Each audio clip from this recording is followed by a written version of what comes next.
All right, guys, looks like we're live. Tonight we're getting into the subject of ayahuasca, telepathy, and ESP, things that this plant concoction has been associated with for ever since, since the earliest explorers for the Western world, at least. Sir Walter Raleigh is alleged to have made an account in his diary of a prophetical interaction with a ayahuasca drinking shaman. The anthropological records are littered with reports of shaman being able to remote view modern cities and places like the Eiffel Tower and the pyramids, that when the individual couldn't possibly have ever left the jungle or much less even seen a TV. Are we good? Yeah. So the basic idea, at least from the Western point of view, was probably recognized in print first, at least, by Aldous Huxley in his, I think, 1954 book, The Doors of Perception. He sort of surmised that there was a reducing valve in the nervous system that psychedelics adjusted. And that was basically their mechanism of action, that we were exposed to and enabled to perceive okay, there we go. Sorry. Able to perceive more of the perceptibles in the universe under these conditions. And I've kind of taken that a little bit further and said that my personal suspicion, I guess, the West is very aware of people of cities, is that different psychedelics deactivate different bandwidths of the filter and to different degrees, right? So there's some overlap and a lot of similarities, but this is why we receive certain types of information, certain types of healing, experience certain types of transformation. The aesthetics of various psychedelics are, a little bit different, but they have some things in common, like the web of fractal kind of colors that hangs in the air, that sort of looks like visible information, which is what I think it is. You know what I mean? They have these things in common. And the reason for this is that I think we see like 0.000038 of the total electromagnetic spectrum. We used to say it was less than 1%, but it's actually way less than 1%, right? If we could actually perceive all of the electromagnetic energies pulsing around and modulating and whatever they do, it'd be very difficult to hunt a deer or drive a car or perform pragmatic tasks. So our nervous system developed a filtration system in order to bring the perceptibles down to a manageable, bandwidth.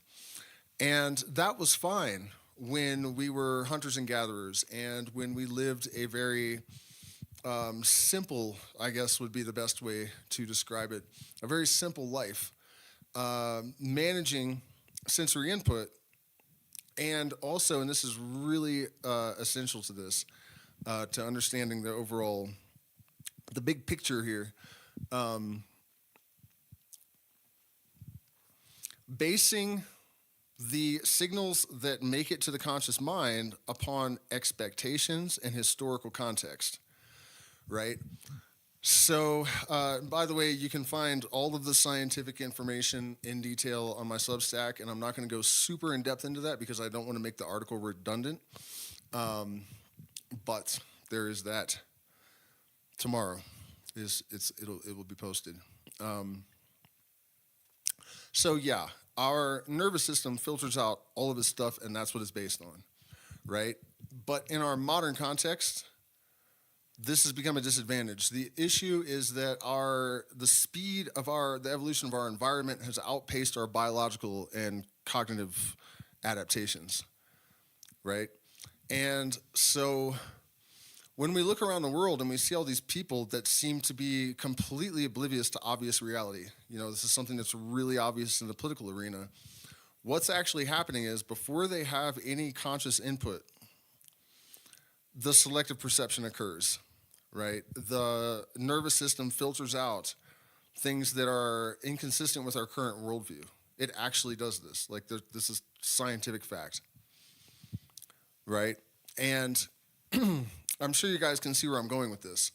It's served us in the past. It does not serve us now. For one thing, our environment is completely different, and it requires a different speed and depth of cognitive processing capacity, and just as a child has their reality filtered for them by their parents, if we have succeeded in accumulating wisdom so that we are able to navigate the influence of our intuition and to, ascertain, for example, when real intuition makes sense versus just like ego-based, aspirations or whatever, that sort of thing. If we have accumulated the wisdom and matured as a species, the childhood filters are being removed by the parent, and that is a matter of necessity based on our environmental context.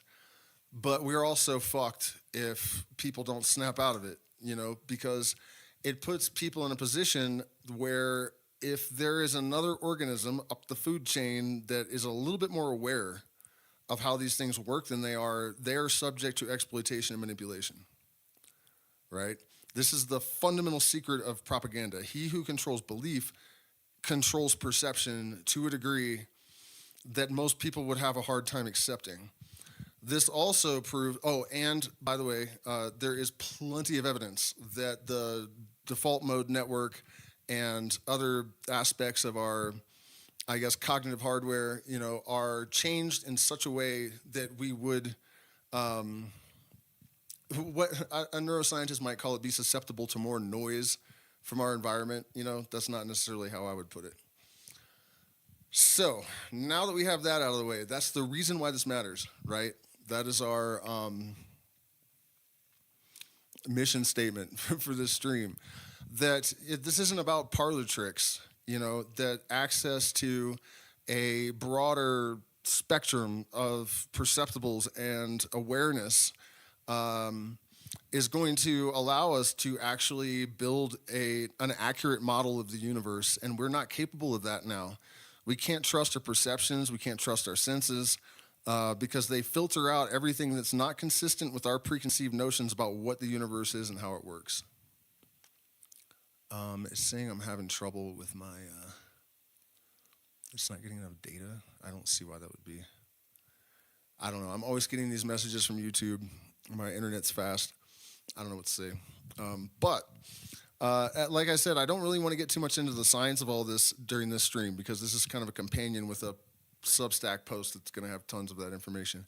I'm just going to relate some of my personal experiences and some of the historical anecdotes and experiments that I'm aware of, just to try to paint kind of a picture of the potential here and what kind of tool ayahuasca really is. And one of the reasons I'm doing this is that while writing this article, I inquired about current research with parapsychological phenomena and ayahuasca and other psychedelics, and there really hasn't been any. It's kind of like nobody wants to touch it or something, which I think is extremely unfortunate because back in the late 60s, masters in Houston, 2 PhD medical doctors, did a whole ton of experiments with ayahuasca and ESP that produced really remarkable results. In one situation, they had the subject separated by a couple of floors from the ayahuasca drinker, and the projector, I guess you could say, was viewing like really abstract pictures of guys skiing down a mountain with a UFO hovering above and everything's on fire to limit the possibility of guessing or the probability of it. And the results were like something like 99% accuracy or some craziness like that. We have historical reports from people like Sir Walter Raleigh that I mentioned earlier. He said that he was talking to a shaman who said, I can know anything when I drink the vine. So he said, tell me something you couldn't know. And the shaman said, your sister is dead. And he received a letter a week or two later saying that 3 days prior to him asking the shaman, his sister had died. There are reports scattered throughout the anthropological record, as I said before, of remote viewing that are very, very consistent. which leads me to my own personal experience. Oh, no, I should say one other thing about this. This is not included in the Substack post. I forgot to mention this. These stories were so common from explorers and early anthropological reports that researchers originally dubbed the then unidentified active constituents in the ayahuasca vine telepamine and telepathine, or things along those lines. There are variations. Today we know them as harmala and tetrahydroharmine and harmine. But they were telepamine and telepathine back in the day. So I experienced this, I believe, not the first time I drank ayahuasca, because the first time not much happened. I just kind of felt sick and saw a little bit of fuzzy colors, and then it went away. But very early on, working with a shaman who had become my teacher, it started immediately. This evidence of this sort of prescience that this medicine has. And eventually we're going to get into all sorts of different aspects of this, because there's a lot going on with it. And so at any rate, I guess the first major incident that occurred was actually after the ceremony. And this is one of the most important things about this plant and its potential for us, right? One of the arguments people might make is, if evolution has to develop this filter system, who are we to bring it down? Shouldn't we allow evolution to do its own work, right, in its own time? And the answer is that when a child becomes an adult, they are sovereign and they have to take responsibility and accountability for their own processes. So the fact that we now have to use catalysts to catch up to an environment that has outpaced us actually makes a lot of sense. No one can be high all the time. Thankfully, these filters stay down to some extent after the experience. And so I went and drank ayahuasca with my teacher for the first time. The next morning, I woke up and I was going home, and you're not supposed to drink coffee immediately after ayahuasca, but I decided I was going to anyways. And I went into a local coffee shop on my way back to the hostel where I was staying, and I saw my partner. And it was one of those moments, like in Wayne's World, where everything freezes and there's glitter. And what was that song that was playing? I'm dating myself anyways, but one of those moments. And the ayahuasca narrator, Pachamama, said, "She will have your children." And I was like, yeah, right. She's like 15 years younger, 14 years younger, and drop dead gorgeous. And I was in a foreign country, and none of that made sense. So I was like, whatever. And I ordered a sandwich, and I ate it, and I had my coffee, and then I left. And a couple days later, she was sitting beside me on a curb all of a sudden, and I was like, the German girl, she is here, right? And then a couple days after that, I went to a party, and I looked beside me on the steps where I was sitting, and there she was again. And now we have a child who is 6 years old in the room next to me. So, of course, I was not able to verify that at the time, but then I get invited to go to the jungle, because we were in the Andes where I met the shaman. And I mentioned after one of the ceremonies, I've never seen the Amazon, and I would really like to. And he said, well, would you like to come with us this weekend? And so I said, sure, absolutely. And we go out to the jungle. And first, though, when I get on the bus, he sits beside me. And I'm thinking about Enrica. Now I know her name, but at the time I only thought of her as the German girl, right? So I was just replaying that scene in my head where Pachamama says, she will have your babies. And as soon as I do that, the shaman looks at me and he goes, the first time I saw my partner, a voice in my head told me, she will have your babies. And I was like, what? Because I knew about ayahuasca and telepathy, but we hadn't drank any ayahuasca that day yet, Actually, I failed to mention that there were some other instances that had already occurred that were kind of indicative of this kind of thing. One of the first ceremonies, I was laying in the tent, and suddenly the shaman was kneeling beside me, and he's like, I told him I had stomach problems, and he said, I was outside meditating with spirit about your condition, and she told me that the problem is with your mother. This trauma that occurred as a child, and he goes on this. One of the only times I thought he was off of his rocker, because I will tell you this: his cure that he suggested, he said, even if you have to pay her, go and find a woman that is lactating and have her feed you like a baby. And of course, I was, laying there in the tent thinking, thanks for the good intent, but I don't, that's not happening. In retrospect, however, not only my mother didn't breastfeed me, which he could not have known, right? There is, many years later, I looked into it, and there is connection between the sort of autoimmune condition that I had and mommy issues, basically, mother-related trauma. Looks like the stream was dropped. I don't know if this is true. Are we having drops, you guys? Let me know in the chat, please. I mean, it's not like I can fix it. But you know what I mean? He couldn't have known that. And I wouldn't be one bit surprised if there's that colostrum or something that would have just fixed my issues, on the spot, probably. So as insane as it sounded, he was probably exactly right. Both from a like medicinal point of view and like some weird trauma adjustment. So that happened, and so then we go out to the jungle, and I'm sitting on the deck, thinking, and this is towards the end of the ceremony. I'm thinking about when I go home already, and I thought, I should ask the German girl to tea or something. Not dinner. That's just seems like it's just too much. And I open my eyes and I look beside me, and there's the shaman sitting there, and he says, "The German girl, ask her to tea, but by the river." And I'm like, okay, that's like at least two major like telepathic incidents here. So let's see. The next night, I guess, I was laying on the deck, and I was just kind of looking through my forehead, but I wasn't thinking about it because you're used to seeing stuff with your eyes closed when you're drinking ayahuasca, So it didn't really occur to me, why am I looking through the middle of my forehead right now? And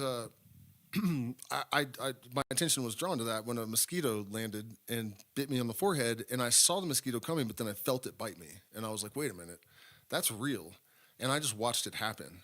I watched it land. So I started waving my hand in front of my face, and I was like, man, that is tracking like really well. It's hard to imagine that my brain could really like, this, as fast as I could move my fingers or whatever I did, it was all tracked perfectly. But I have my eyes closed, but it's like I'm seeing through one single eyeball in the middle of my forehead, right? So I stand up and I'm looking around, and I can see the deck railing and, everything. There's kind of an orangish tint as if I'm looking through bone and blood. Right? And I'm thinking, I'm seeing through my pineal gland right now. Like, that just is ridiculous, I think. But I made a note to go home and check. And it turns out that it actually totally does make sense. But here's where it gets really crazy. The next morning, when I went down to breakfast, I see the shaman. He doesn't say, hello, good morning, would you like some eggs or whatever? Usually oatmeal, I think. He said, sometimes you can see through your forehead when you drink the medicine. First thing out of his mouth, right? And I'm like, okay. And there was like layers to that, because it was acknowledging this ayahuasca telepathy and connecting it to the third eye. So I go home and check, and sure enough, the pineal gland is connected to the neovisual cortex and has rods and cones. So definitely not out of the question. And then there's also this connection with like DMT activating the pineal gland. And this is something that is, plenty of reports of this, right? Daniel Pinchbeck called it a cult hangover. I experienced a tremendous spike in synchronicities and precognitions and that sort of thing after my first large dose of DMT. This is not something that is peculiar to my experience at all whatsoever. In fact, while we're on the subject, let's take a little diversion into the world of DMT. Because the first yeah, I guess I can say that the because well, the child, she was pregnant when this happened, but the child wasn't born yet. Anyways, anyways, I guess there was instant fulfillment in this case, which is crazy. But I had smoked DMT, um, and as the vision was closing, um, a mantis, I guess, stuck its head out of the. It was like the cloud of vision was like closing like a Bugs Bunny cartoon at the end, you know, where it would make that little thing, and sometimes the pig would stick his head out and say something or whatever, and the the DMT entity did that, and it stuck its head out and it said, "I'm not going to say her name, but this person specifically just sent you $1,000." And I was like, "What?" Because I had not asked anyone to borrow money. I had not sent out any distress signals. This person had never sent me any money before. I rarely even talked to her. It made no sense at all. And my phone beeps, and I pick it up, and it's that person. And she's like, "Hey, I just want to let you know I sent you $1,000." Right? So, I guess that DMT third eye connection just kind of reminded me of that other incident. Um, so let's get through all of the major incidents with this one particular shaman. Um, and then we're going to go to the first major download incident where I received astrophysics regarding the Sirius star system that was published for the first time 10 days after the ceremony. The chances of guessing it correctly is like 1 in 26 septillion or something, according to AI that I've checked with. Um, so, and this is where the story takes kind of a dark turn. But I went back to the jungle with this shaman. Um, and on the second trip, when I returned, as I was leaving, he said, um,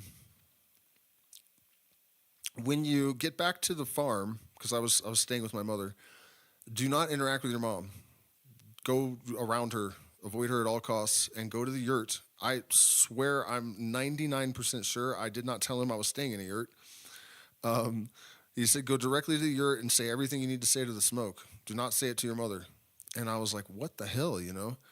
So I go home to the farm, and my mom and my stepfather had taken a hit of acid, which totally shocked me, but my mom wasn't adjusting to it well, you know? And she went into her thing that she did. You know, she had NPD, and it was a very difficult situation, right? So she went into her thing, her toxic thing, and I lost it. And it was bad. You know, it took hours of her, you know, provoking, and she was very much doing it deliberately. The next time I saw her, she was dead from unaliving herself. She was in a glass box. And that is something that the shaman apparently had anticipated, right? Do not, he's like, just go get away from your mom, go directly to the yurt. I was tired. I literally just didn't want to get up. You know, I came in and sat down at this table, and I was just melted into the chair. When we were drinking in the Shuar way, which means like fasting, barely any water, hiking through the jungle and the mud and the mountains all day long, and then drinking ayahuasca and then rinse and repeat, you know, for 3 days in a row. So I just didn't want to get up, you know, and she just kept poking and prodding, and it went south real bad. So I returned to the jungle again after this, and I'm already knowing that I'm gonna have to deal with this. First night, totally smooth, easy peasy, you know, and I was like, wow, maybe I'm off the hook here, you know, with the like massive trauma processing. And that wasn't the case. The next night, I was surrounded by spirit beings in the most like crisp, vivid vision I had ever had with eyes open. And they were real cool at first. They were dancing and like give me thumbs up, like, hey man, you know, good job or whatever. And at one point, there was only one female in the circle of like 12. And at one point, I saw that female spirit reach for my partner. She sits up when she sees it and goes to hug it back. And at the last second, the spirit is like, don't touch me, mortal. And I watch my partner looking all dejected lay down, and I'm like, okay, that was, and before I could finish that thought, my mom has like descended from the heavens, and she's got blue flames coming out of her eyes. She's like decomposing, and there's blue flames coming out of her mouth, and she's obviously in anguish and really upset. The spirit beings all turn into demons. All of a sudden, it's like a hellscape, and I was trying to get my partner to like help me or something. I was like kind of nudging her and like hey, I'm trying to cuddle up to her, and she wasn't like responding, and I didn't understand that. So I asked about it later, and wait till you hear what she said. Um, and so the Pachamama, like the way I generally experience this to this day is that there's the main narrator who is Pachamama, and then there are sort of like compartmentalizations of her being that are other entities or whatever. So, sometimes you're interacting with these like, oh, I don't want to call them lesser, but these compartmentalizations, I guess, of this entity, and then there's the main narrator. And so while all this stuff is going on, there's a dialogue with Pachamama occurring as a sort of narration, and she says, yeah, the reason that you shouldn't, take your own life is not that God is going to punish you exactly. It's just that your energy remains in the same place, and you didn't get out of anything. And then when you're on the plane of pure energy and consciousness, it's even harder to get yourself back together. So it's just, just not advisable as a solution for anything, because you're not doing anything but making things worse. And so that was kind of rough, I'm like, okay, so my mom's not at peace. I kind of figured that, but I mean, so it wasn't getting any better yet is the the point there. And then later, after the spirit beings went away, and I'd sort of collected myself, I asked my partner, why were you ignoring me? And she said, because there were skeletons everywhere and just flames and death. And I was like, oh my God. Do you remember trying to hug the lady? And she's like, yeah, kind of. So, I'm not really traumatized, but definitely shook. And earlier in the day, we had gone to the waterfall, which is a sacred place for the Shuar. It is the house of Arutam, which is where the children are brought at age 6 and again at age 8 for various vision quests involving different plants, tobacco, and natim, which is their version of ayahuasca. And one of the ceremonies they do there is to pass mapacho cigars. Well, I mean, that wouldn't be the ceremony in the traditional context. The shaman would smoke mapacho, but he gave out mapacho cigars to everyone so that they could all participate. And he skipped me, right? And I remember thinking, like, what the hell was that about? Why did he do that? And then after the traumatizing experience on the deck, there's like this little clearing that you could go into in the jungle without worrying about getting lost. It was just like a little in the jungle, but kind of open, and there was like one big Noya Rao tree in the center. And so I would go out there sometimes when I needed to chill. And so I went out there, and I went through this. I'm not going to get into the whole process. It's on my Substack. I probably told the story here before, but I went through this big, long process, and then I turn around to leave, and there's a mapacho cigar like in the moonlight glowing with the hand attached to it, and I'm like, no way. He had it exactly when I needed it, So another ordeal ensued where I was probably almost killed by a jaguar. And that sounds probably pretty insane considering we were at a house where there were lots of people and noise. But, well, I'll tell you the story. What the hell? We're there. So he gives me the cigar, and he tells me to stay out there and to talk to my mom and make peace with her. You know what? The Jaguar incident was actually the time before that he came out and gave me a cigar there. So maybe he did that because last time he did it, it made sense. And he just knew I was I don't know. I have to think about that one. But the Jaguar incident actually happened when I was called out to the jungle the time before. That was on the previous trip to sort of learn to manage my energy. And then towards the end, whether I could manage my energy or not was severely tested. So no, I'm not going to tell the story because I blew it the first attempt. But you can find it on my Substack.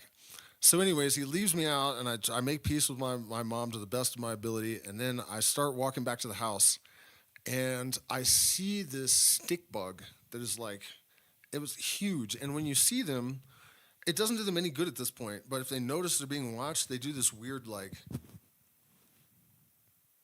and then they freeze. Um, they lock into position, but you've already seen them move. It's kind of silly. And the stick bug is one of the forms of autotom, and that is also a difficult subject to explain. But it's something like spirit animal allies or powers, right? So that was part of my fixation with the stick bug. I was like, huh, that's kind of prescient. And then I stood up, and Pachamama says, I have something to tell you. And I was like, go ahead, you know? And she says, your mom didn't fly into the stars tonight. She went into Enrica's womb. 10 days later, we found out she was pregnant. Pachamama also explained to me that the reason that happens is that, like, as above, so below. If you think of an atom with protons and neutrons and electrons all spinning around it, those are souls, and there's a nucleus, and that's what a soul family is, and that's why your mom is also your sister in your next life, or it's like this cluster of, like an atom, a soul family. That all seemed to make sense, but yeah, then we found out that she actually was indeed pregnant.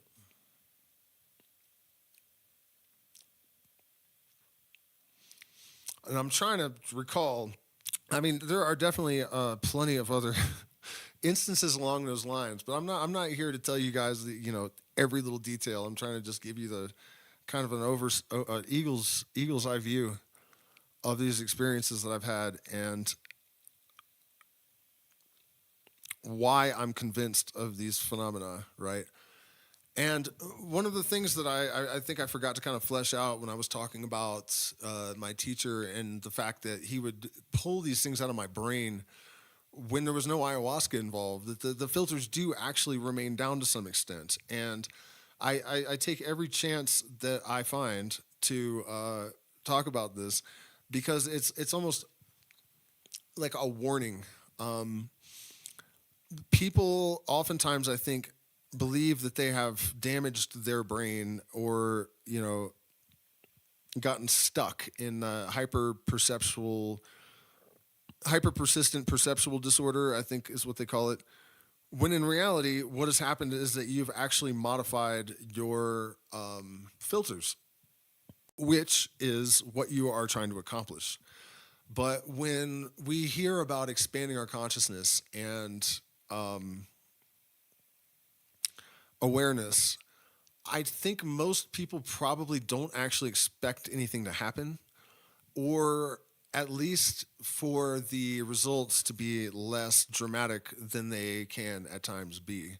So I just wanted to take that opportunity to mention that because it actually, even though I'm a pretty open-minded person and I was kind of expecting those kind of alterations in the fabric of my reality after these experiences, it was still a bit much. It had me definitely questioning myself at times, and that's healthy to an extent, but it was more difficult than I anticipated that it would be. I guess it would be an easy way to say it. Let me check the zero exposure to methamphetamine. I don't know what that's in reference to. Okay, so then we can also talk about transconscious information reception, which something that I kind of talk about a lot is that ayahuasca generally was not used for therapy in the jungle ever by anyone. It was mostly used to get information. It was used for warfare. It was used for mind control. It was used for remote viewing. It was used for precognition. It was used to enhance pattern recognition, which could result in some of those other things. You know what I mean? But it was not used for therapy. The shaman generally was the only one that drank it, which is one of the reasons that I mentioned all of this hyper persistent perceptual disorder kind of stuff. This is a new kind of situation where the patient is consuming the ayahuasca. And in fact, it's kind of sus because the shaman deals with a tremendous amount of stuff before he consumes the medicine, not while he's consuming the medicine. And this is a revision of historical protocol that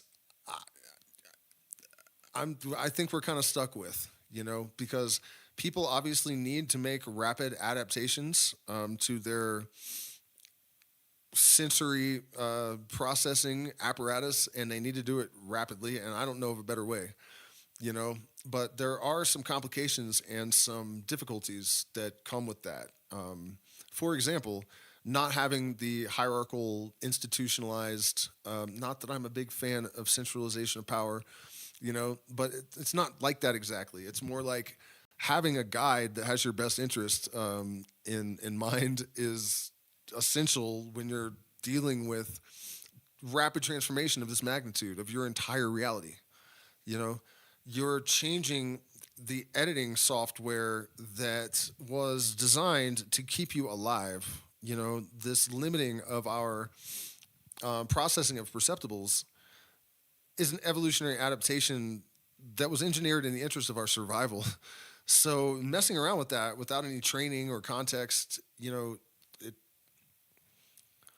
definitely playing with fire to an extent. No matter what your context is as a novice, I guess, no matter how good the retreat center is, no matter how good your shaman is, there is an element of uncertainty, especially if you haven't taken the proper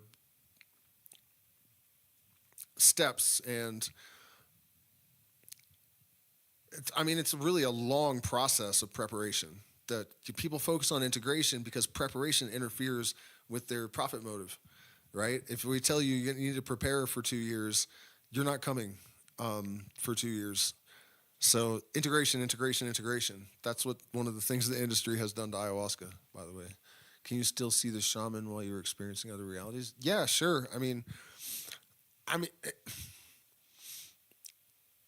It's not really like that. Generally, like open eye visuals that completely overwhelm your surroundings are not very common, except at very, very high doses, which are not recommended unless you're like at a pretty high level.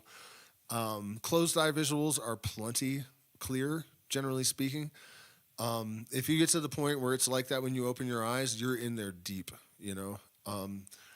I personally, even though I have been facilitating for 10 years now or something, and tons of experience,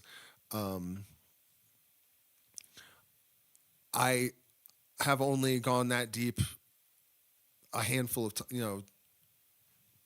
30 times or something relative to the number of times I've drank ayahuasca. It's a very small percentage. There's just generally not really a need to do that. It's really just going to increase the purging. And as far as like visions are concerned, closed eye eidetic visuals are generally sufficient.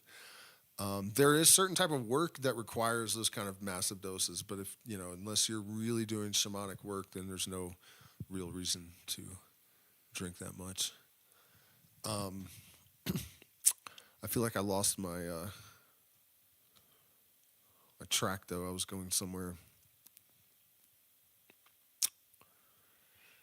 For a reason, Yeah, okay, so we were talking about changing our filter settings in our nervous system. And we got into this in the beginning a little bit, but the reality is that because we have this filtration system that bases what is given hierarchical preference, like what makes it to our conscious, awareness, is based on our expectations and literally filters out competing world views or ontological models, I guess. It's not about whether they're true or not. It's about whether they're consistent with what we already expect to perceive. He who controls belief definitely controls perception. And this secret is like the fundamental thing that makes our entire propaganda machine work. Right? This is the thing that they know that allows them to manipulate and control the entire world. really is.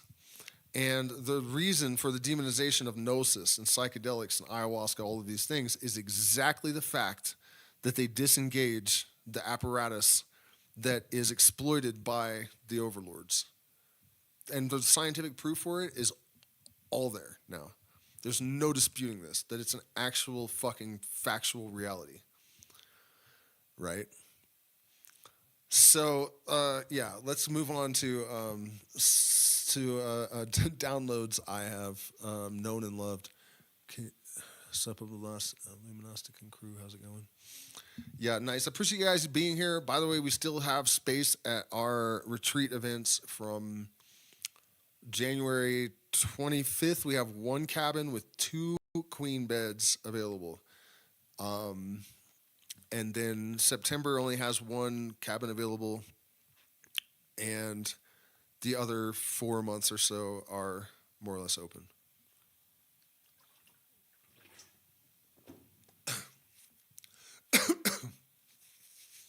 So if you're interested in joining us, shoot me an email. And also, please hit the like button, share, subscribe. Consider becoming a patron. We're demonetized, so we rely on your support to keep this channel going. Sorry, I'm kind of choking on that water. Okay, so now we're going to get into some other insane things that I've experienced in regards to the reception of information that proved accurate that I couldn't possibly have been aware of. And I'm trying to remember if there's anything before this one incident, but I'm not recalling anything offhand, so I'm going to start there.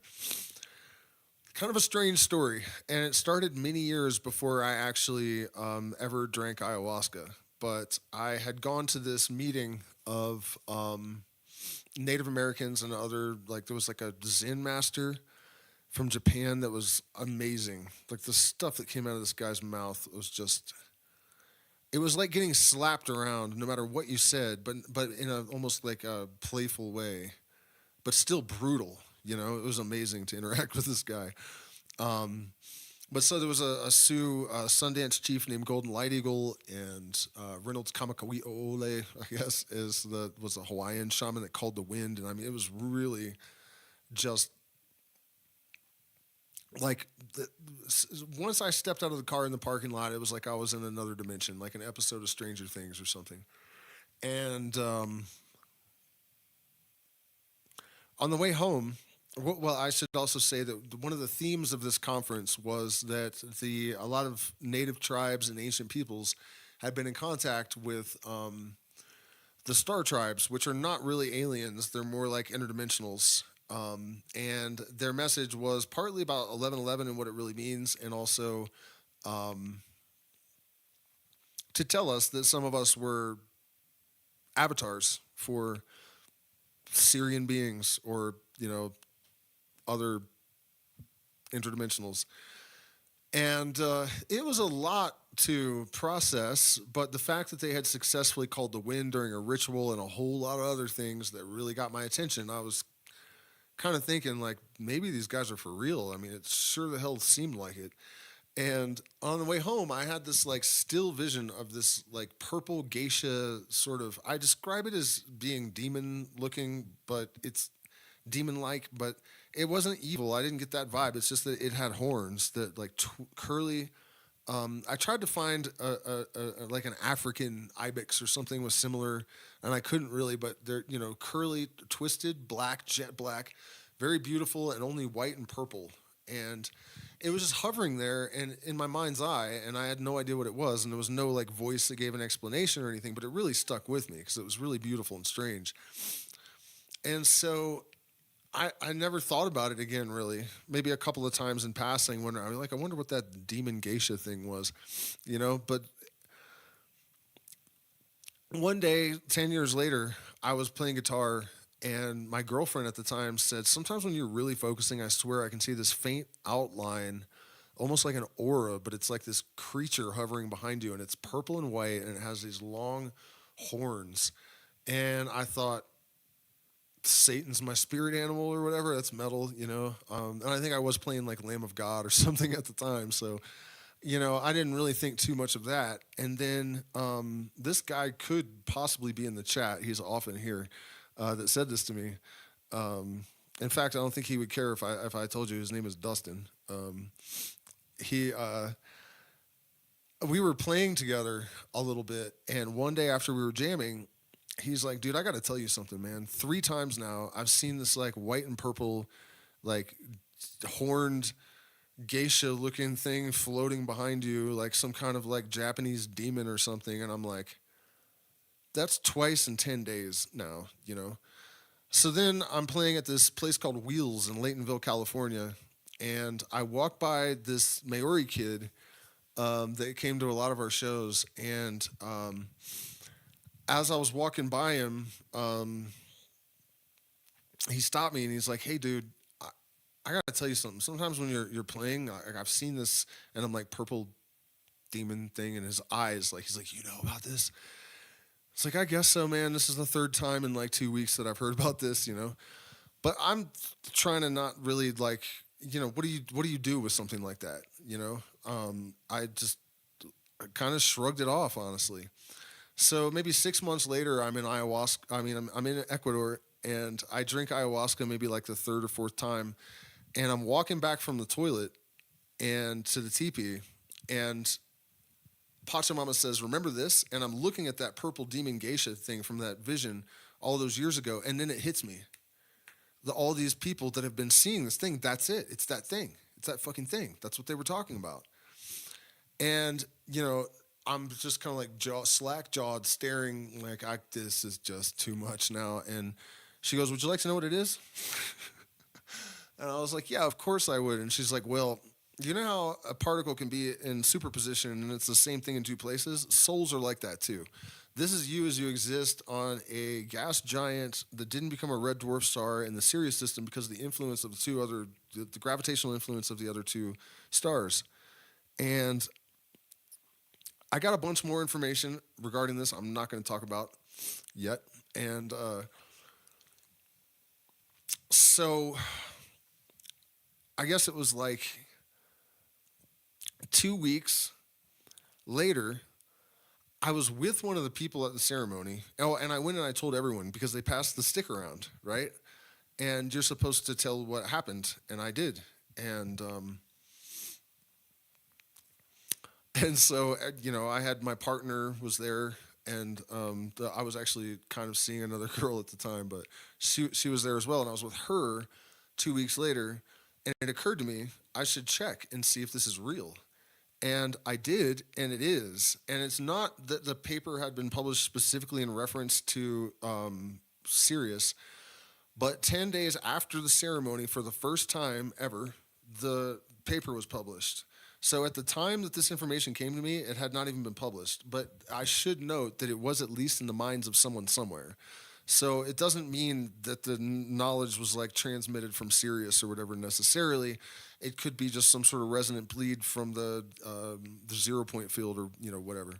At any rate, though, I don't know anything about astrophysics. I've never read an article in my life. I don't care. That's not something I've been interested in. You know what I mean?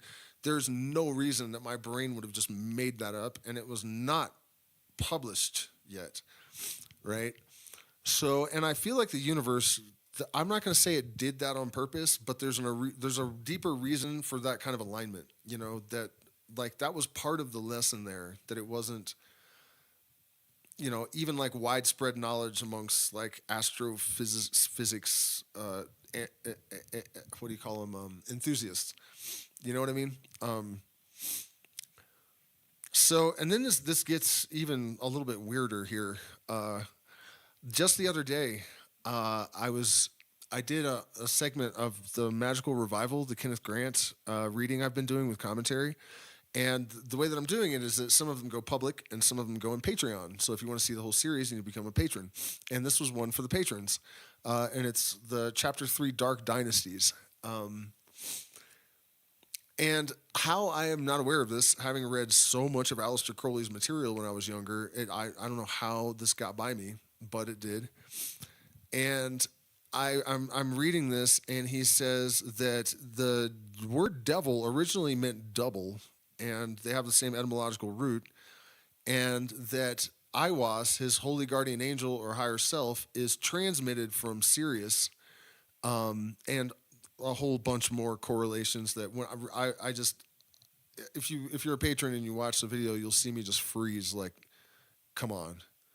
He's basically describing exactly what ayahuasca described was happening in my case, and that was a doozy. Also, I later found out that the Kofan, who are an ayahuasca drinking tribe in Cuyabeno, Ecuador, also claim to be in contact with beings from Sirius when they drink ayahuasca. And if you Google right now, you can check this. What is the symbolic significance of Sirius across traditions and cultures throughout history? And it will give you one answer.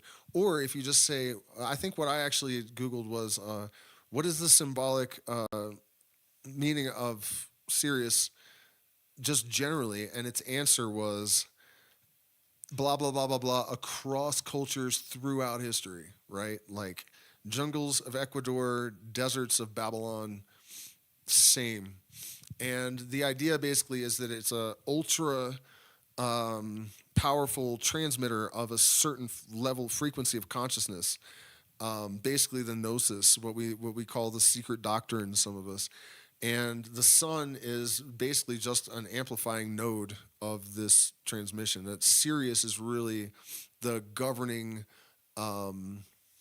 consciousness of our solar system, because it's so much more dense. And the way that consciousness basically works, it's a field, and stars and humans and particles are like nodes.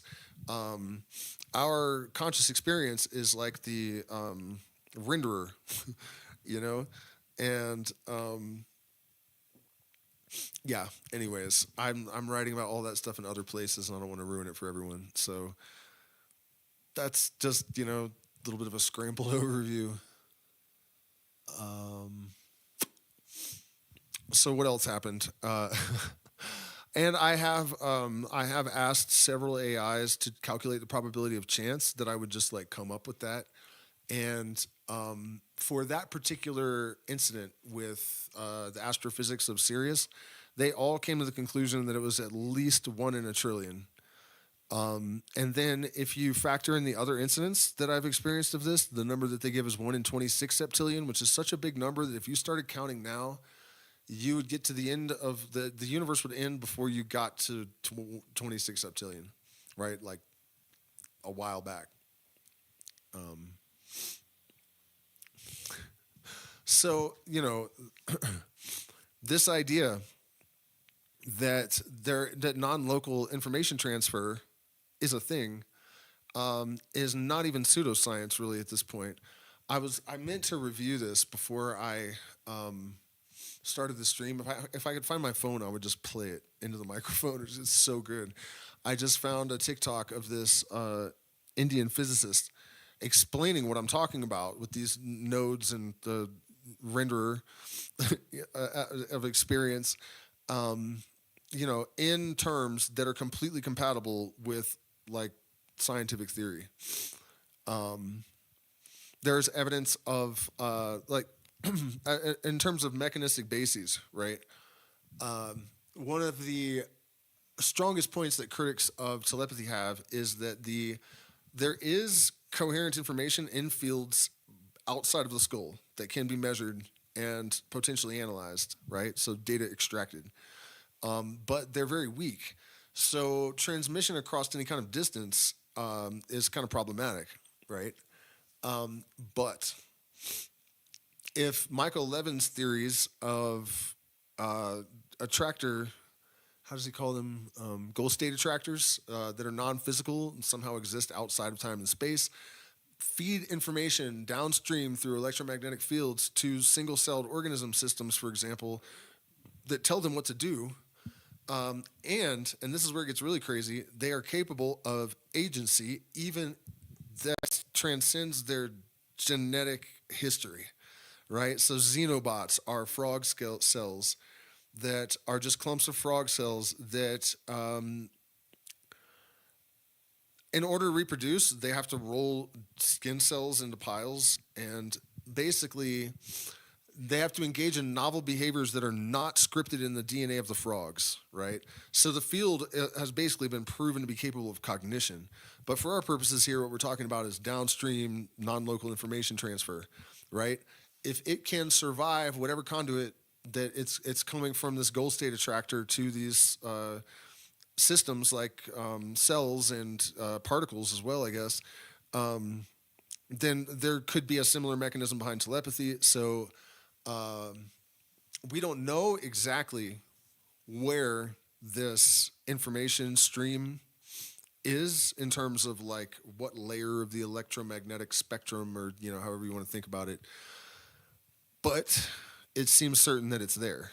So there's that. And then also entanglement is something that I have invoked in the past to potentially explain this. The problem with entanglement and telepathy is that it is not really controllable. In order for it to be like the source code that is legible for non-local information transfer between human brains, it doesn't really work like that. However, if you look at how, and I'm not going to get too deeply into this in this context of this live stream, and you guys will probably appreciate that really. But if you're curious enough, if you look into how entanglement is used to communicate with the space station, computers, how they, interact using entanglement, then you'll understand how the same thing could be happening with human minds, basically.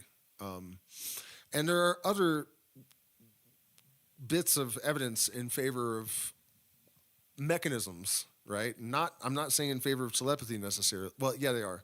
All right, here's an example. Somebody made some, brain scan helmets, and they stuck them on jazz musicians that were improvising collectively. And they had perfect neural synchrony.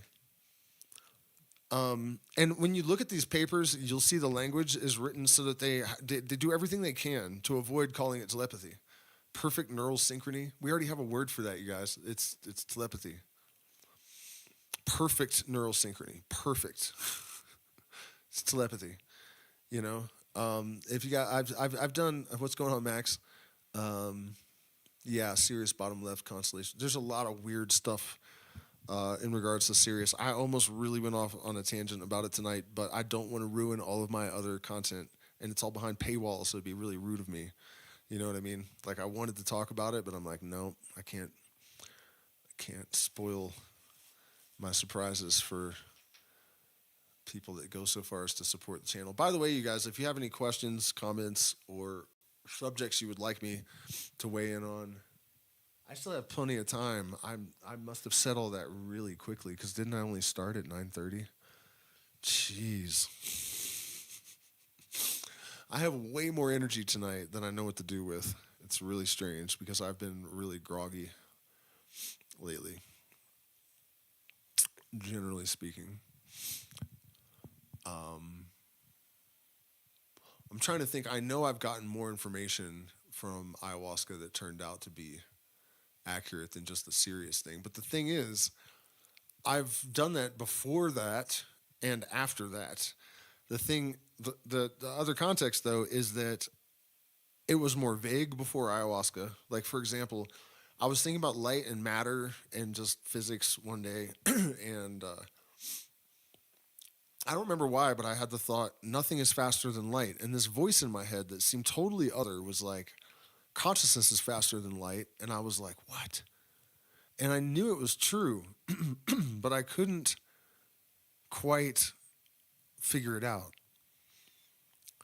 And entanglement is the answer, of course. And I literally 6 months ago saw a post on YouTube that was a quote from this physicist saying consciousness is faster than light, in those words, talking about exactly that thing.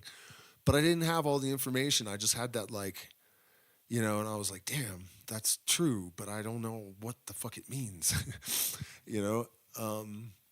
I also I told my friend in my kitchen one day that there was going to be,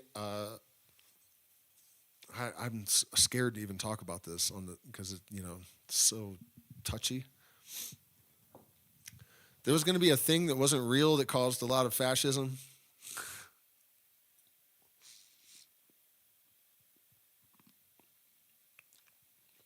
And that certain things were going to be mandated. And I said the real purpose of it was to create, so that was the beginning of like the prison state, prison planet. And he asked me, when is this going to happen? And I said, the shit will hit the fan in 2020. No idea why I'm saying these things. I just know that that's the case, and it came out of my mouth, you know. But post ayahuasca, that non-local information transfer that I've experienced has gotten way more highly specific. So I'm not going to get into it all because I've probably talked about it too much. But I basically was able to describe a subquantum mechanism involving Calabi-Yau manifolds, D-brains, and basically the describe the way that creation happens at the most fundamental level. And you'll if you go way back in my videos, you'll see references to it. I'll say things like, at the most fundamental level of creation, there is a process of replication by reflection, and there's a reversal of the image. And what I was talking about, it turns out, are Calabi-Yau manifolds with A and B brains and mirror symmetry, and how. But what I'm saying is, I think I've always had that kind of intuitive capacity, whether it's just like, you know, really advanced pattern recognition or whatever. Lucky guesses have been ruled out statistically. So that's not it.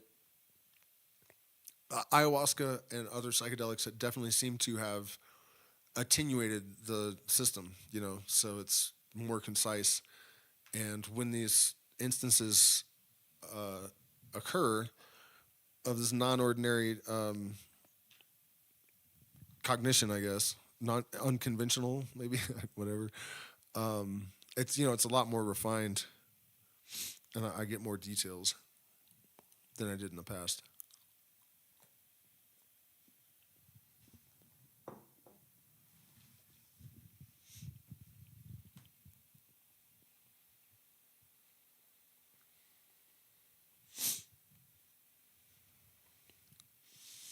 So I see our audience has grown to 20 people, and I've already told all the best stories. You guys got to go back and watch the rest. But I will recap, because this is the really essential thing here. You know, in terms of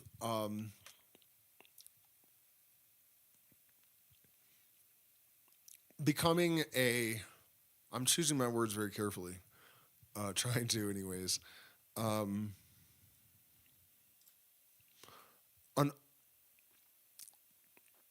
An effective let's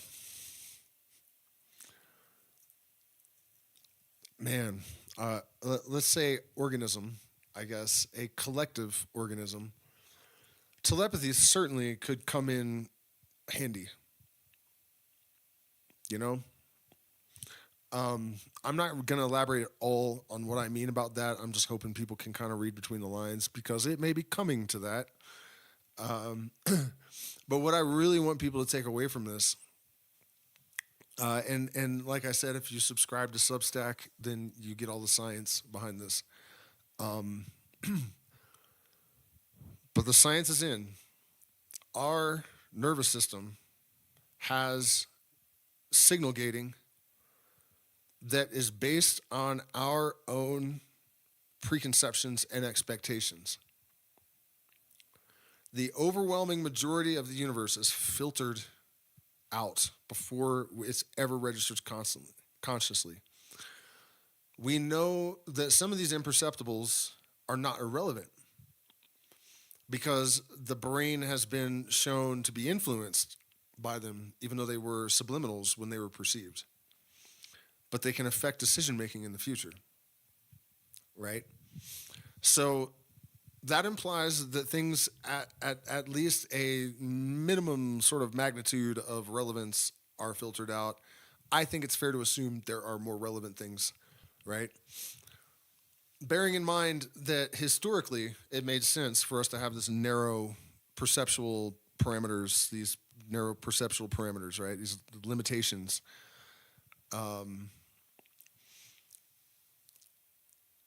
Our environment has outpaced our biological and, I guess, neurological evolutionary adaptations. This has allowed the people that are even marginally ahead of the ones that haven't figured this out and how to mitigate it to operate their own nervous system, metaprogram themselves, and reclaim their sovereignty, can manipulate and exploit the ones that haven't figured it out yet. You know, and we also have at least, I would say proof, but I guess, you know, in the empirical sense, I would probably have to modify that to like circumstantial, anecdotal, or compelling or something, you know.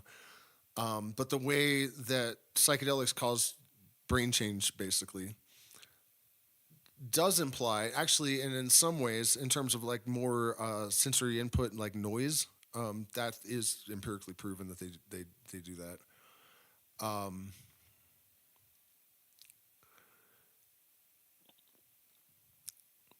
We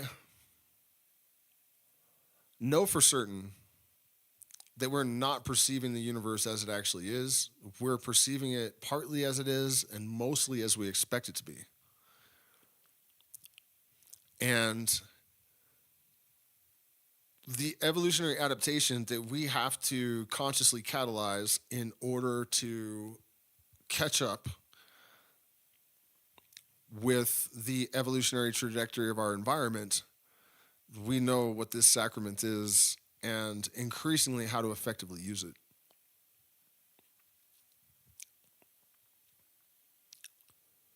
That is the crux of the apostrophe, my friends.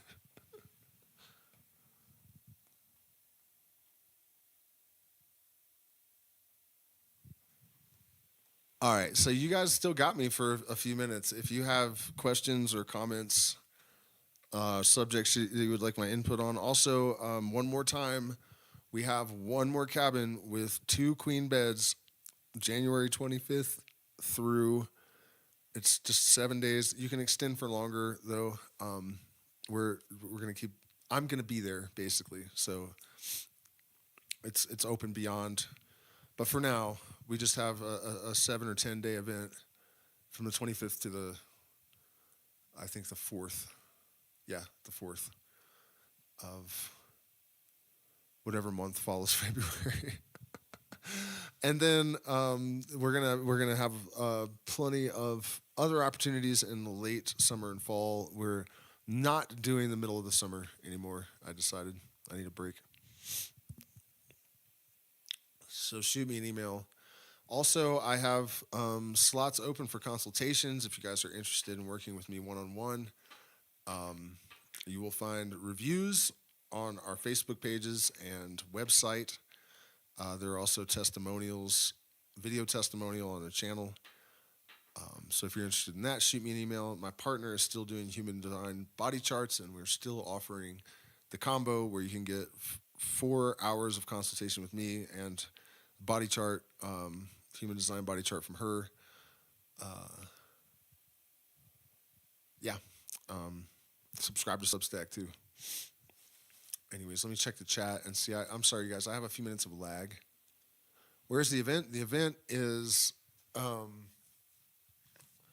5 kilometers downriver from Puerto Maldonado. Maldonado.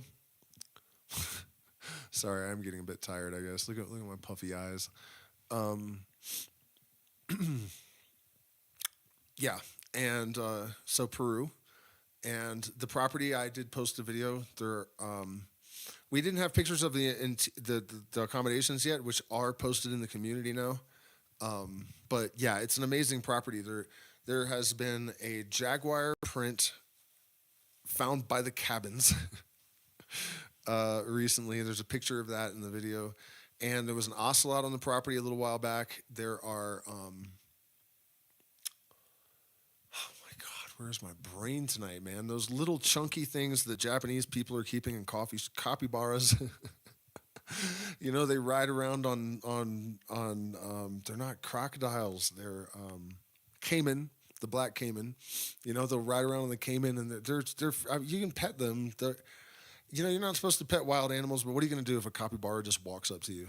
I had this happen with a tapir in the jungle, and I definitely petted it. We all petted it. We petted it every time we saw it because it would always just come up to us. And you're not going to not do that. If the animal is there sniffing your camera, you're going to pet it. I'm sorry. But there's video of that too. And the tapir used to approach us and our guests all the time. And it was sweet, And the locals would kind of freak out. They're like, hey, no, don't. It'll bite you. But it was just so sweet. It would just lay there, and I would rub its belly like a dog and stuff. After a while, it started just flopping over when it saw me coming. It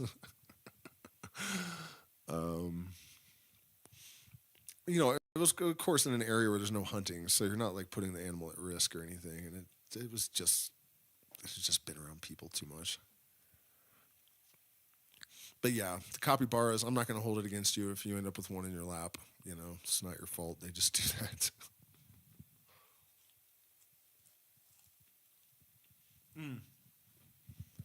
And then in November, sorry, I got to have some cocoa. It's getting late. Past my bedtime. It's not true at all. I'm a night owl for sure, but I never adjusted to this elevation. I really didn't. It's too much for me. I'm really going to be relieved to get down to the jungle in a couple of weeks. What was I saying, though? Oh, yeah. In November, when the water's low, you have a much better chance of seeing large anacondas. And that's one of the reasons I'm going down there. Like, that's been my spirit animal since I was, 6 years old or something. The first time I saw one, I was just like, that is the coolest thing on the entire planet. And, of course, the association has become much deeper over time. In fact, the particular ayahuasca that I drank in the first dozen or so ceremonies was Ayahuasca adotam. So in the Shuar tradition, the kids are taken to the waterfall and given tobacco and natam. At 6, some of them, hopefully all of them, but certainly some of them, attain adotam or visions of adotam. And what that is kind of difficult to explain. It's something like the universal mind, but also it has like compartmentalized aspects of itself. So anaconda adotam is kind of like a totem animal or a spirit ally. And so Ushwin, which is the Shuar word for shaman, receives anaconda adotam. It means that he is a healer and he is also obligated now to heal. And so the adotam of the particular Uishun that made this ayahuasca was the anaconda adotam, and I really appreciated that synchronicity, because there are a lot of adotam. It could have been anything. There's jaguar, stick bug, shell. They're not even all animals. Some of them are things, types of wood,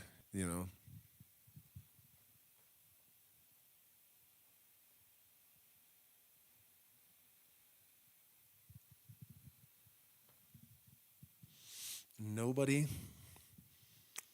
has any questions or subjects that nobody, or is my lag just really bad? I don't really know if there's anything else to say about this. I'm trying to recollect if I had any like major. Oh yeah, here's one. Here's one for you. I did miss. I did miss this one. There's 2 aspects of this actually, and I just put them together. Man, my camera that I had at the time was destroyed, and I was just thinking today I have no video of this vine, and it was amazing. Um, and it's actually Banisteriopsis muricata, which is red ayahuasca, which is much more difficult. In the Swar tradition that I was taught, it's the main go-to. There's a lot more tannins in it, so it makes you a lot sicker. But for the Swar, vomiting, the purging is everything. The visions are not even as important unless you're a shaman. And even then, mostly it's about purging. um, but yeah, so the muricata, um, I had not yet found an ayahuasca vine and harvested it myself. So I went walking out onto the property um, that we were renting, and as soon as I like the driveway went up to the road, right, and then you could either go left or right or continue, and it turned into a trail that went back to like where our Maloka and everything was. And so when I got to the road, my intuition said, "Do not go into the jungle. You will walk for hours and you will find nothing. Go to the right. There is a small creek. Turn to the left, follow it, and it will take you to a big mother vine." And I was like, "Yeah, right." Stupid voice in my head. I'm not, you know. And I went into the jungle, and I walked for hours. And the weird thing about this is around Misawali, there are ayahuasca vines everywhere. It's very common, you know, around the town. Um, so I'm expecting that. I see nothing. And as I'm leaving the jungle, it's starting to get dark. So I look over and I think, you know what? Might as well humor this voice in my head. I walk down to the creek, follow it in about 150 feet. There's a huge red ayahuasca vine with like 100 little babies around. I mean, it had been dropping seeds for years and they were just everywhere. And I was like, oh my God. And it was the most, to this day, I think it's my favorite medicine I've ever made. And I honestly do not think it was because of the fact that it was the first vine that I cut myself. And I didn't cut very much of it. And it was kind of a bummer because I went back a few years later and somebody else had found it. And they weren't as merciful as I was. There was very little left. It was alive, you know. I mean, but it'd be a long time before it was that amazing abuela that I encountered. And so the woman that owned that property turned out to be quite a scoundrel. In fact, they burned her house down. Whether or not she was in it when it happened, I haven't gotten a straight answer exactly. But, you know, and so the final straw was we had a client and she came down. She was supposed to be in Canada. I told her, okay, I'll rent your place, but you have to leave, you know. And she didn't at first. I had to kind of run her out of there. And before she left, she came down and said in front of our client, "Do not pay the locals, the Quechua locals, the tribe whose land we were living on, really." More than the whatever it was, 15 soles a day or something, or no, it's not soles there. It was dollars, wasn't it? It's like 350 or something crazy like that. And because if you do, you'll ruin it for all of us, and they'll expect it. And I was like, fucking Huasi Pungero, like, what? What are you doing? Like, first of all, our friend here is about to drink ayahuasca for the first time, and this is the energy you're bringing down here. Like, so I was mad as hell about that. And then I pulled out my phone after she walked away, and I checked, and it was below the legal minimum wage. And I was like, okay, I'm done with this, lady. I don't want to be here. So we go out and drink, and the client was also a friend, so it was a little bit more casual, luckily, than you might be imagining. And so we went out, just the two of us, and drank, and I was asking the medicine, like, I need a way forward because we didn't have any money to just suddenly move and rent another, gigantic lodge, and, there just didn't seem to be any way to get out of there right away. And So the medicine told me, as the ceremony was wrapping up, tell your friend that you're going to find a serpent at the house tomorrow. And that might not sound like a big deal, but I had not seen any snakes around that house because we're in the jungle, really. But the Quichua beat the jungle back because you don't want Dos Equis and Brazilian wandering spiders. And you know what I mean? It keeps the creatures away because they don't want to expose themselves. They stay in the jungle, sort of. Better. They're contained better. So, you know what I mean? You didn't see a lot of snakes and stuff. And she said, I just want you to tell him that so that, there's a witness so that you'll take it seriously because I know how skeptical you are all the time. And I felt like it was a reference to the vine that I had refused to listen about, like it remembered, and maybe I'm reading into things there, but that's what it felt like. And she said, and you'll find a way forward the day after. And I was like, all right, So we go back down to the house. The next night, my partner is like, hey, come out here. And I go out, and there's a little, definitely highly venomous snake, really colorful. And I just knew I was fine to pick it up, so I did. It was rear fanged and really small, so I didn't really need to worry. But I had it running through my fingers, and I called the client friend, and I was like, hey, look, remember the snake? And he's like, what the fuck, man? And he actually got a little bit paranoid and thought maybe I was staging stuff by the time this was all done because it was just so insane. Of course, it's not possible, and you'll see that in a second. But so then I told him, like, well, she also said you'll find a way out of here the day after you find the snake. So let's see about that. So the next day I go to Tena to get agua florida. And I usually go to the market and buy it because, they sell it everywhere. And I'm walking by this shaman shop that I've never seen before. So I go into it. And I see, I also saw the agua florida. And I thought, well, I'll just get it here. And plus, I've never been here and I don't know whose shop this is. And I go in, and there's a Quichua man that turned out to be a shaman from Talag. And he just immediately is like, hey, I have this property that I'm trying to rent that is right on this beautiful river, and it was crystal clear. Like we were able to run a sleuth too, and just like dig for gold all day. And he had a pet coati that was a huge pain in the ass. There's videos of it on the channel. Randy the coati was a nuisance, man. And it basically, try to imagine a raccoon and a monkey like crossed. It's not good in a lot of ways. But yeah, that thing hung out with us all the time. We'd go gold panning with it, and it would like root around in the pan and try to help. And so it was this massive property with like boulders with petroglyphs from like pre-Incan tribes, and like just insane. And I thought, well, that's wonderful, but we don't really have any capital. And he's like, you can just pay me a percentage. And I'm like, wait a minute. Do you mean we can basically take possession of this like $11 million jungle property and just pay you a commission of whatever? I was like, you realize we're not like some massive operation. I have no intent. And he's like, no, it's fine.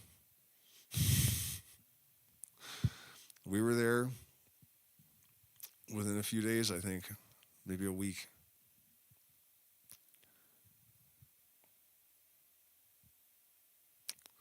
So,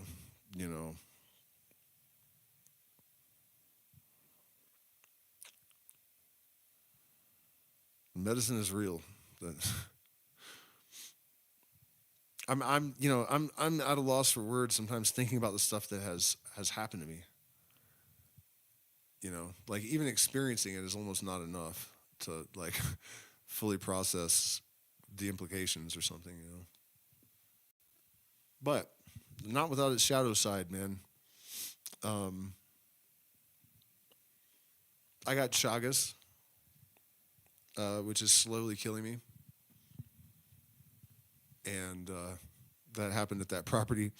I got bitten on the lip by a kissing bug because that's what they do. They look for moisture, and so that's why they're called kissing bugs. They bite you on the mouth. And I woke up one day. It didn't hurt at first. I just had a swollen lip. It was really hard, and I was like, man, what the hell happened? And then it started like intermittently. It would throb, and the throbbings were like getting like drilled by a power drill right in the lip or something. I mean, it was horrific fucking pain. And then I started getting fevers real bad, and then I went out to pee one night and just passed out face first in my pee and smashed my face into the rock that I peed on. And eventually, I took mostly jungle plants, and then I got the whatever pills they give you, and I didn't test positive for it, but I tested positive for antibodies, and I think that the plants that I used before I took the test killed it enough that I only had antibodies left when I got the test. But it did damage for sure. When I went to the doctor like a year or two later, only 3/4 of my heart ventricles are functioning, which is what Chagas disease does. So, it wasn't all perfect, but it did happen exactly the way the medicine told us it would.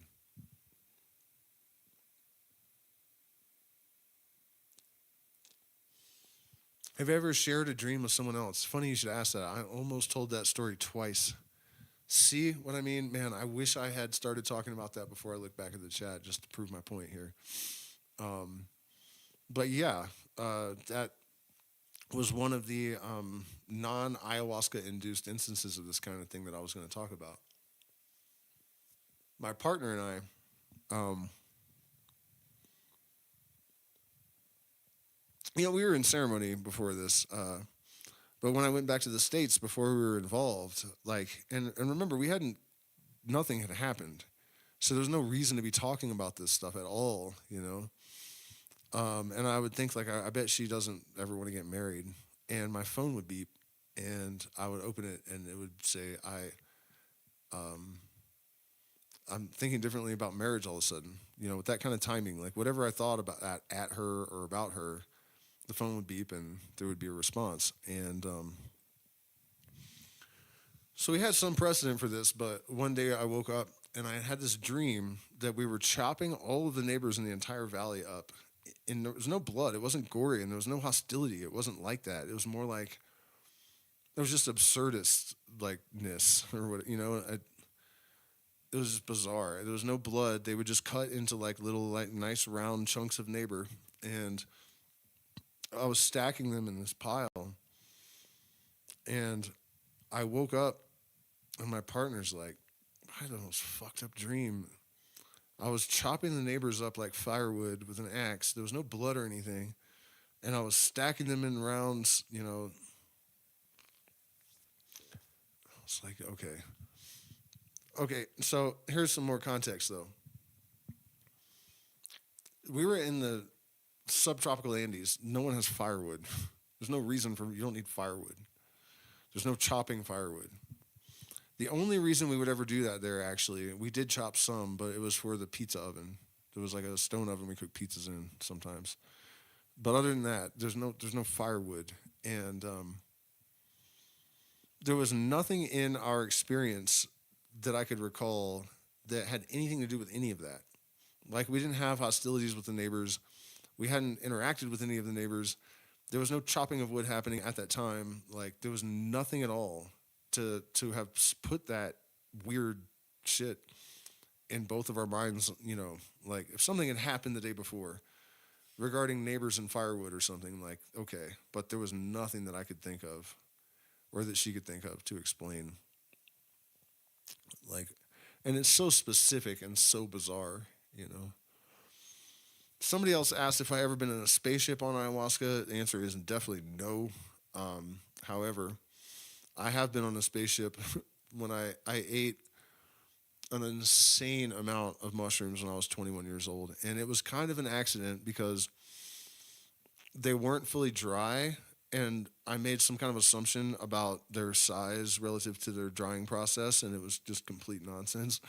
And For whatever reason, I honestly think the reason is that this needed to happen. Um, I forced myself to eat the entire burrito, and it was big. And I started to get the feeling, not like, you shouldn't eat any more mushrooms, but like your stomach is full. You shouldn't eat at all anymore. Like normally you would just stop eating. Like I ate that many mushrooms. And I remember like almost against my will, recognizing that I have a stim in my mouth. I don't like it. Um, Recognizing that I was so full that I couldn't fit anything else in there. I still just forced myself to eat like, I know it was still like a quarter of it left. And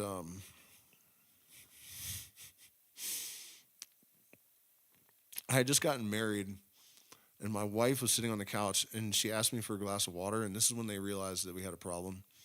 Um, and I went to the fridge, and I guess I came back with Parmesan cheese, and she's like, "That's not water."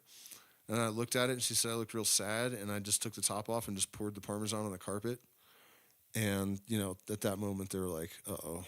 Um, so my body, I guess, continued to run around and interact with things in my environment. But from my point of view, I was on a spaceship, and I wasn't tripping on the spaceship. It was completely normal. There was just these guys in business suits and a table and a spaceship, and I was sitting there looking at them for a minute, and I didn't even question like, what am I doing here? But I was completely clear-headed too. Like I had a normal conversation with them. They weren't like, shifting geometries. They were just a couple of yuppies in business suits.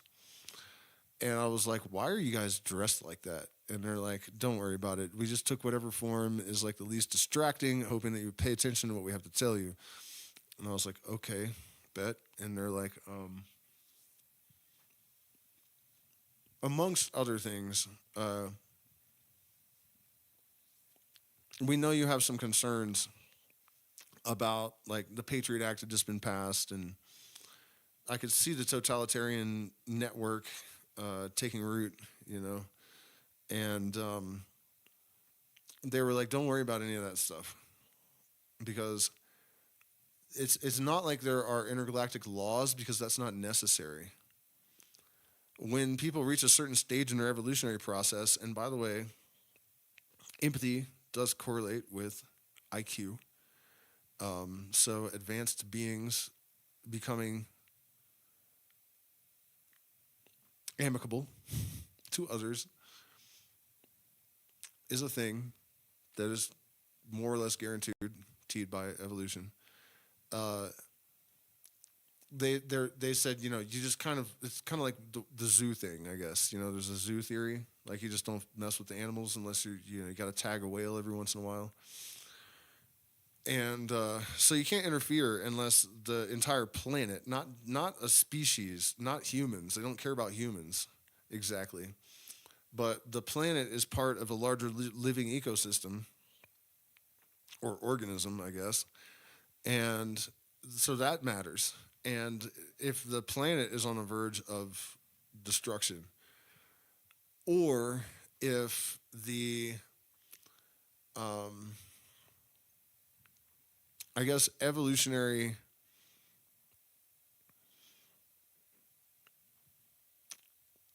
apex, I guess, creature is going to extinct itself, that's a fundamental part of like the process that's occurring on these ecosystems. And so in such a case, they will intervene at the last moment, right? But at the very last moment, because you just can't otherwise. It's got to be the very last moment. And I was like, well, yeah, that makes sense. I hope this is real. Because otherwise I think we're fucked. And they're like, yeah, and by the way, you're not going to like it very much when you wake up. So we're going to let you have some fun. And they opened up the back of the spaceship, and I went flying out riding an electric guitar. This part's almost embarrassing. And I was riding this like colorful rainbow of sound thing, and Jerry Garcia comes flying up next to me in his own little like rainbow fucking fairy dust music trail, energy cloud, whatever the hell it was. And he's like, "Hey man, this is what I do now." And I'm like, "I'm not surprised," you know. And we rode around a little bit together, and then I zoomed off into my body and woke up, and I was staring at a stick figure that was drawn on the ceiling with very large breasts and a penis. And I was like, "That is just stupid and also very strange." And then I looked over and I saw a toilet, and I thought, I don't think I'm in the laundry room, because I figured I had just walked down in the apartment complex to the laundry room and just like passed out on a washing machine or something. And when I saw the toilet, I think I knew what was going on at that point. And then I had a flashback that I could feel of like cops tackling me, and my knee getting hurt. But it wasn't happening at the moment. It had already happened, obviously, but it was real when I remembered it. It's like I remembered it by going back through the experiences if it was happening. And then I was like, okay, well, one of the things I learned tonight is that the universe is made of vibrations and consciousness. And so if I can just make the right sound, I can change reality. So I started making all these insane sounds, like just howling the weirdest frequencies I could, and I was focusing on that obscene stick figure, trying to get it to change into something else to start. You know, I figured I'll start with the stick figure, and if I can turn it into something other than this weird, obscene bullshit, then maybe the next I can work on the jail. And, you know, the cops are like sliding the thing, and they're like looking at it like, what the fuck is wrong with this guy? And, yeah, it sucked. And then, like, I remembered. I'm not even going to say what I called them, but like I remembered spitting at cops when they brought me in the control room, you know, and saying some shit to them.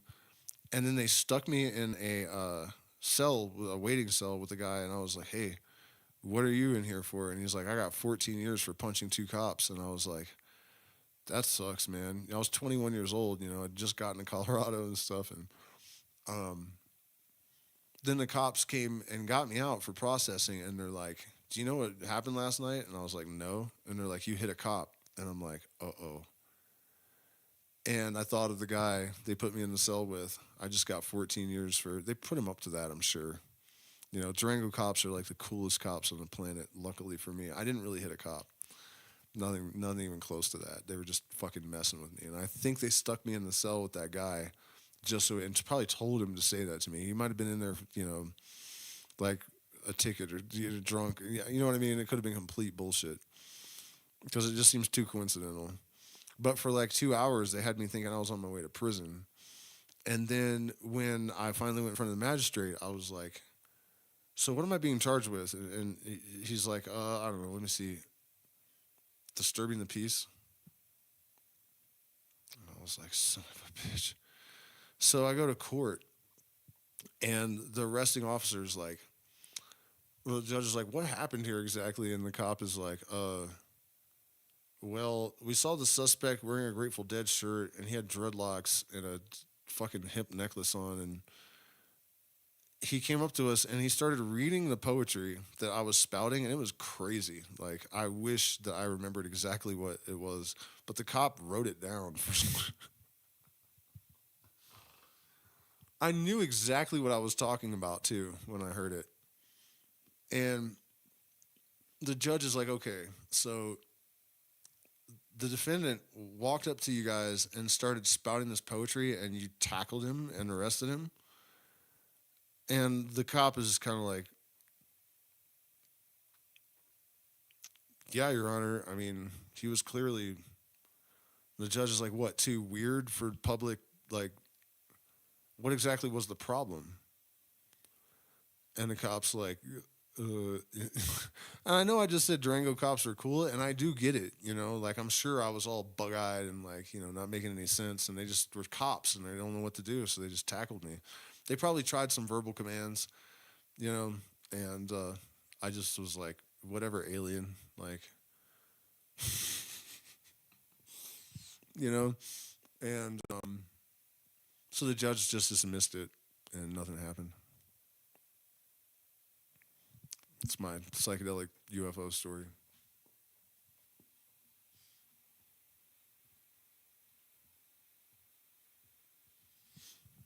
Yep. Well, on that note, you guys, I don't see a lot of questions. Nobody's very inquisitive tonight, so I'm gonna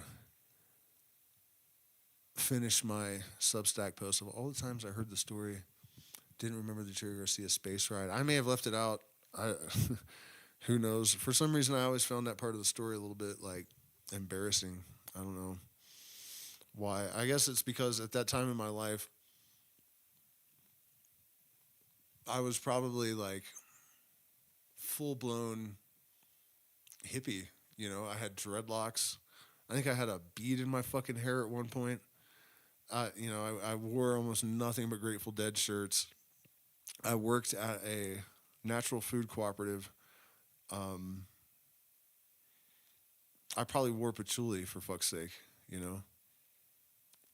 Probably even vegetarian curious. Uh, and it just reminds me of that period of just like going a bit overboard with all that. But thank you guys. Hope you enjoyed my somewhat disconnected ramblings tonight. I know earlier in the stream I was a little bit sporadic, but I think I got my point across, man. Our nervous systems have been out-juked by the pace of our environment. We have evolutionary adaptations that have turned on us and become maladaptations. And those are being exploited by people that know how it all works. Ayahuasca and similar compounds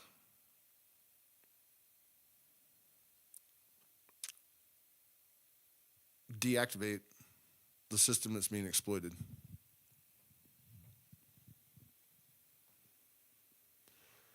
If you know, you know. Thank you and good night.